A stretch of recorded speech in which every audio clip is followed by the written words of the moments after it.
The effects of vitamin D on the production of oxidative stress in C. elegans. In the past 100 years, there has been a dramatic increase of the average life expectancy of humans. In 1900, the average life expectancy of a male in the United States was 48 years of age. For a female, it was 51 years of age in the United States, according to the U.S. Census Bureau. In 2000, the average life expectancy of a male in the United States was 71 years of age. For a female, the life expectancy was 80 years of age, according to the U.S. Census Bureau. The most probable reason for this are the new advances in research on what increases life expectancy. Due to this research, conditions and medicine has improved to help increase the average life expectancy of human beings. There are many different theories for the reason and cause of aging. The most common theory is the mitochondrial free radical theory made by Fleming in 1978. This theory was first created by Fleming and is now the most popular theory for the reason of aging. This theory involves the free radicals that are created in the mitochondria due to oxidative damage. Oxidative damage is caused by an imbalance between the systematic manifestation of radioactive oxygen species, also known as ROS, and a biological system's ability to detoxify the ROS and to repair the damage made by the ROS. These free radicals accelerate the aging of the cell, which makes the organism grow older and lead to its eventual death. Oxidative damage is caused by an imbalance of ROS and antioxidants. There are many different ways to decrease the amount of oxidative damage on the body. The most common way is to increase the amount of antioxidants in an organism's diet. Antioxidants are created naturally by the body, but unfortunately, the amount of antioxidants made by the body are not enough to defend from the constant damaging effect of the oxidative damage. Some vitamins that have been proven to increase resistance to oxidative damage and the breakdown of free radicals are vitamin C and vitamin E. There are many different chemicals in the body that create oxidative damage: hydrogen peroxide, superoxide, organic hydroperoxide, and many more. The most common one of these chemicals is hydrogen peroxide. Hydrogen peroxide can be measured by using a ROS assay.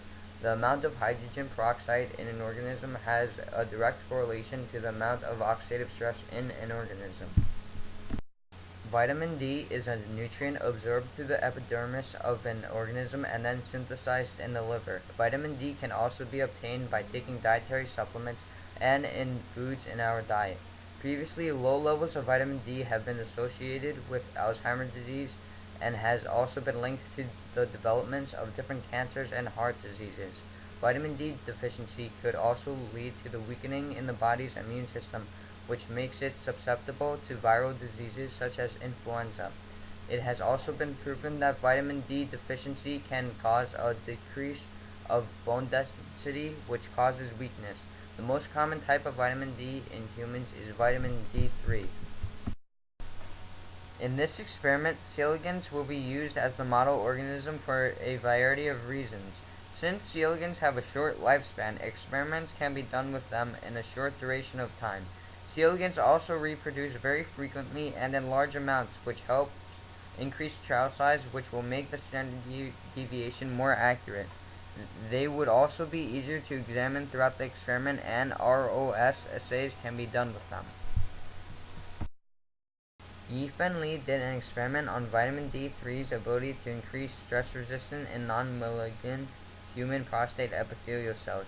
The vitamin D used in this experiment is 1,2,5-hydroxyl vitamin D3, the most potent and active form of vitamin D in the human body. Normal metabolisms create oxidative stress, which causes free radical decay, which harms the organism's DNA. The free radical decay has a large role in aging. In this experiment, 4 different strains of human prostate epithelial cells were used: BPH1, RWPE1, CWR22R, and DU145. In PH1 and WRPE1, there was a clear increase of oxidative stress resistance in the 100 nanometer D3 groups compared to the control groups. In the CWR22R, and DU145 groups, there was no significant difference between the two groups. Messing did an experiment on the effects of vitamin D3 on the lifespan of C. elegans. She had a control group, 0.001 microgram group, zero point 0.1 microgram group, 1 microgram group, 10 microgram group, 100 microgram group, and 1000 microgram group. All of these groups showed an increase of average lifespan of C. elegans except the 0.1 microgram group. The only group to show a significant increase in lifespan compared to the control group was the 1000 microgram group. According to Lee's and Messing's experiments, it would be expected that the 100 microgram group, 50 microgram group, 100 microgram group, 500 microgram group, and 1000 microgram group in this experiment will all show an increase of average lifespan of C. elegans compared to the control groups.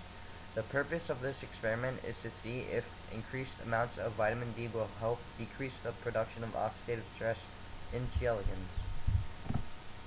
In this experiment, there will be 6 different groups: the control group, 10 microgram group of vitamin D3, 50 microgram group of vitamin D3, 100 microgram group of vitamin D3, 500 microgram group of vitamin D3, and 1000 microgram group of vitamin D3.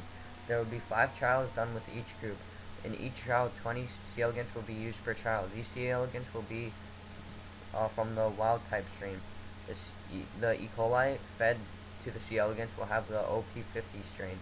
To measure the amount of hydrogen peroxide each C. elegans produces, the Amplex red hydrogen peroxide assay shall be used. Once prepared, the C. elegans will emit a fluorescent light, which light wavelength will be measured in nanometers by a spectrophotometer. The C. elegans in each group will be the same age. This will be accomplished using the age synchronization protocol. Using the Amplex red hydrogen peroxide assay, the amount of hydrogen peroxide produced by each C. elegan can be determined. As the fluorescence of the C. elegan increases, the amount of hydrogen peroxide produced by the C. elegans is higher. The Amplex red hydrogen peroxide assay will be purchased from Life Technologies. The spectrophotometer needed from this experiment is already found in the lab. The cuvettes needed to use the spectrophotometer will be bought from Carolina Biological. The C. elegans will be purchased from CGC and will be the wild type strain. The C. elegans will be fed E. coli OP50 bought from CGC. The C. elegans will be cultured in C. elegan agar bought from Carolina Biological. The vitamin D will be bought from Fisher Scientific. A micropipette will be bought from Carolina Biological to make sure all the measurements of vitamin D put into each group is accurate.